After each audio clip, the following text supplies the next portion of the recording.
Good morning, isang maulan, makulimlim na umaga from Bicol. So today we are on our way to Bulusan Lake sa Sorsogon. Right now nandito kami sa malapit sa entrance ng Bicol International Airport. Hindi na tumigil yung ulan dito sa Bicol. I think kahapon nagkaroon kami ng chance na makita ng saglit si Mayon, pero the rest of the time that we've been here, wala, makulimlim, nakatago si Mayon. So anyway, nandito kami ngayon sa Petron. Nade-develop na slowly yung area dito. And you know guys, yung road from Legazpi, well, from Daraga to Sorsogon is one of the roads na gusto ko i-drive kasi very peaceful dyan, maraming curves, and very parang nature kasi may mga bundok and maganda yung scenery, very calm, parang nakaka-relax mag-drive. So mamamasyal tayo doon, we'll be there, we'll spend the entire day, hindi na ba kayo mag-overnight. Siguro punta lang kami doon sa Bulusan Lake kasi yeah, honestly, I've never been there, nadaanan ko lang. So konting bonding time with the family and drive, alam nyo na, para enjoy natin si SL6. Alright, so samahan nyo kami, mamasyal tayo ng konti. Alright, so by the way, konting update about Panchita, about our SL6. Hindi pa tayo nagpapa-refuel. Okay, so magmula nung dumating tayo dito, halos everyday nagcha-charge ako doon kila Sir Alex, and then kahapon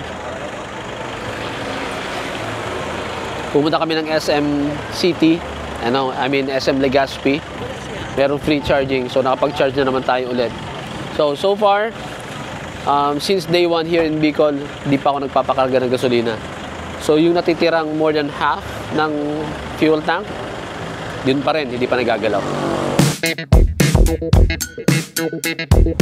Hey guys, so lagpas na tayo ng Anislag, the birthplace of my father. So yeah, papunta na tayo ng Sorsogon, and ito yung sinasabi ko sa inyo, ang ganda ng kalye dito.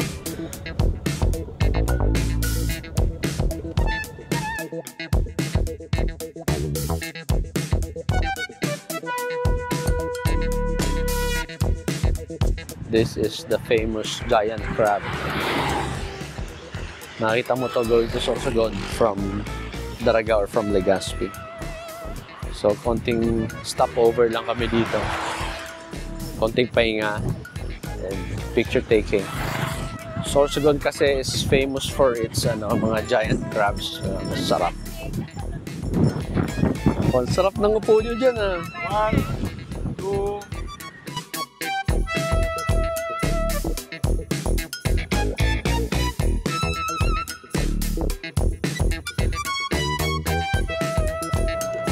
Welcome to Irosin.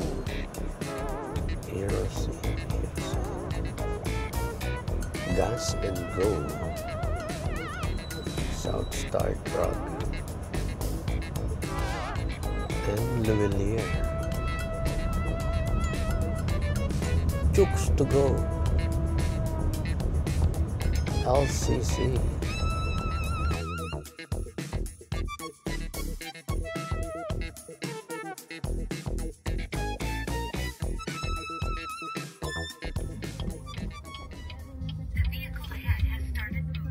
Continue on Bulusan Lake Road for 1.5 kilometers. Organized pala dito. Hindi ka pala pwedeng basta-basta lang pupunta sa lake. Galing, ah. Yan. Dito ka na magpa-park, tapos din kayo ng cable car, I think.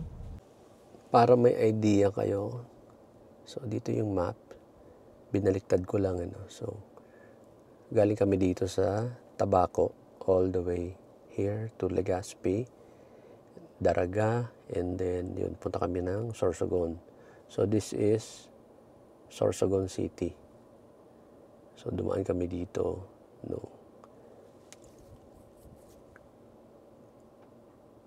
dito kami dumaan on the way here sa kabila, Kasiguran, dito sa kabilang side. Umikot kami kasi Kung mapapansin nyo, mas maraming straight, mas mabilis. Dito may pagka-zigzag. But on the way home, malamang dito kami dadaan para konting pasyal. So, we are here in Bulusan. Kita ba sa camera? Yan, Bulusan. And Bulusan Lake is there. So, first time namin pumunta dito. It looks like magsasakay kami nung parang cart, yung electric nila, papasok doon. Hindi man pala overloaded. Akyat kasi. Apat lang sila. Uy. Wow, ang ganda ng view. Oh my God, ang lamig. May bayan sila. Hindi. Akala mo, pagdating doon, alis na? Oo. Hindi. Pwede ka pa mamasyal doon. Picture. Opo. Walang masyadong. Oh, maganda pala. Kape tayo, kape. Ang ganda pala. Oh, may kape, ano. Dito po. Ooh, wow. Kasama natin nandun po sa baba. Okay, let's go. Dahan-dahan lang po. Medyo madulas. Thank you. Prince, go, let's go. Sabi kami ni Prince ha. Dito, bebe. Madulas dyan. So, okay. Ito na yung lake. Doon sa taas. Wow. Ay, halos walang visibility. Panay mist.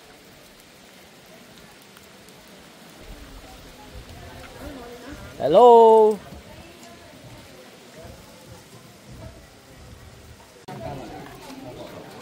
Bali. Ito, pwede kang maglakad dyan pa ikot? Hiking, ano siya? Ito lang yung trail, ma'am. Yan yung trail. Hiking trail siya. Yan. Ito mga shelter, itong pahingahan pag nag-akyat ko.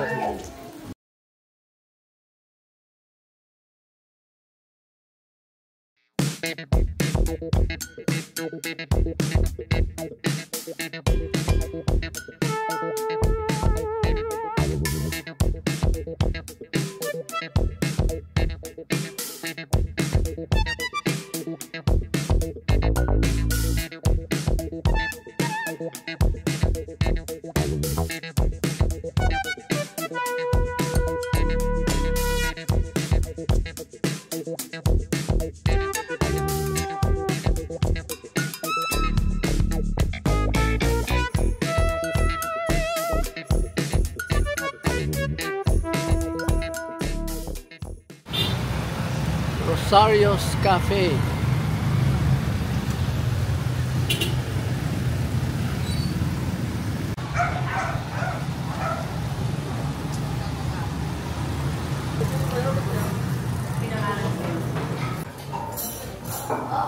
Wow, long table.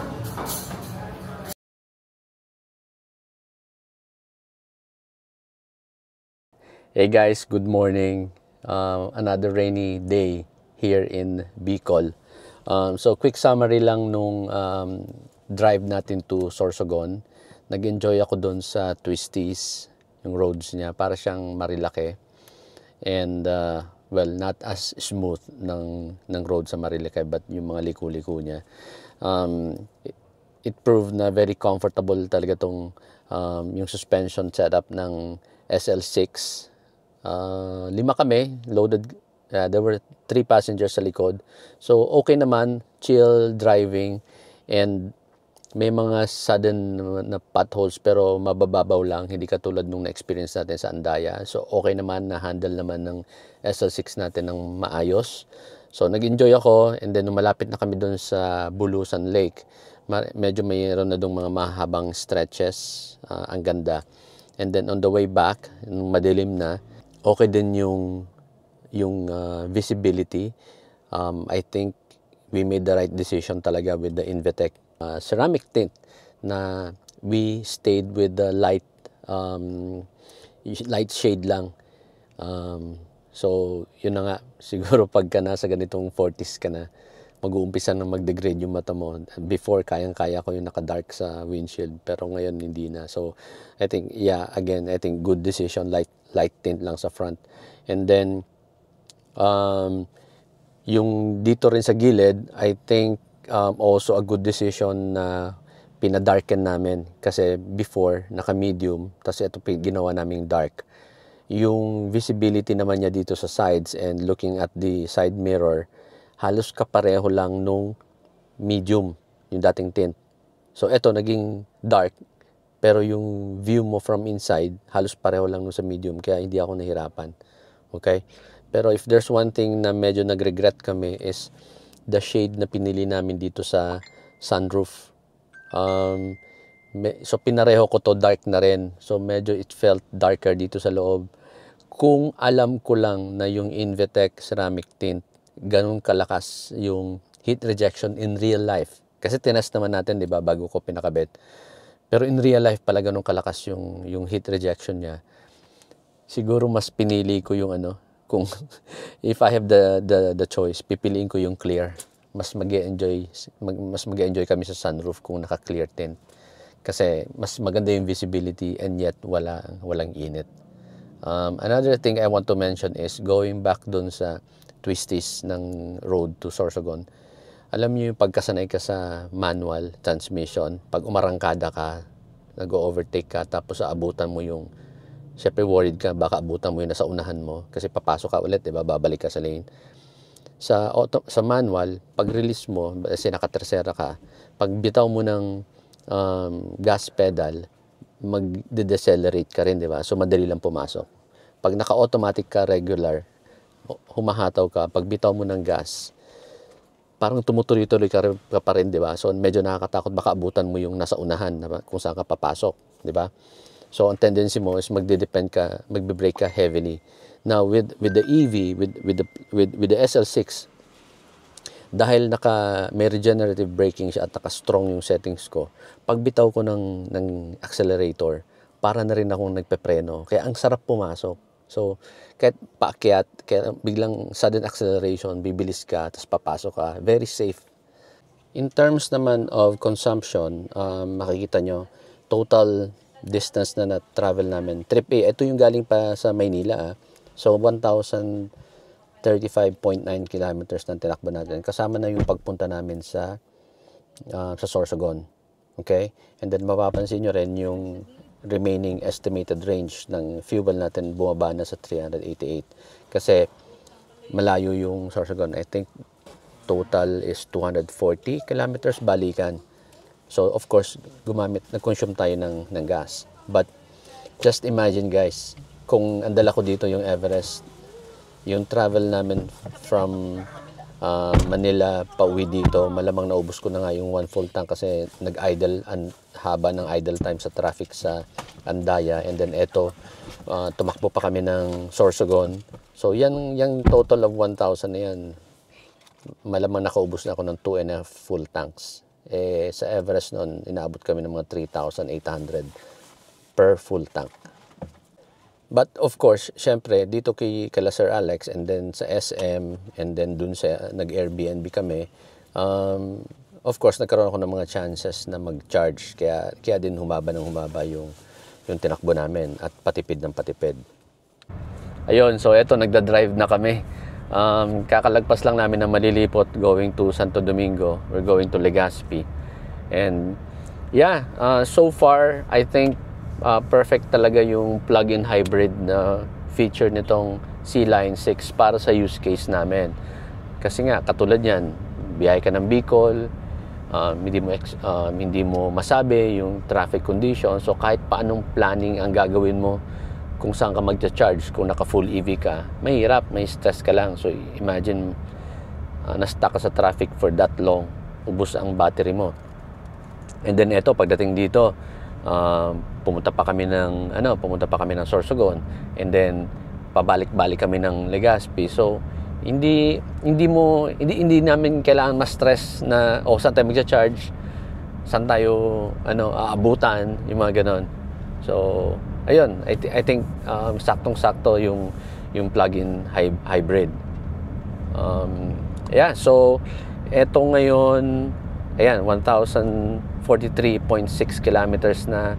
And again, this is still the same fuel, yung pina-full tank namin bago umalis na Maynila. So that was, I think, 2,600 pesos Eto ngayon, eto pa rin yun. So, baka umabot pa to bago kami umalis pabalik ng Maynila. Alright? So, yan lang po muna ang update natin. And I hope everyone had a very Merry Christmas. Everyone spent quality time with their families. Kung nasa bakasyon pa rin kayo all the way to New Year, spend more time with your families. Stay healthy. And Happy New Year po sa inyong lahat. As always, drive safe. Bye. Please do not forget to follow our social media accounts. We are on YouTube, Facebook page, Instagram, and TikTok.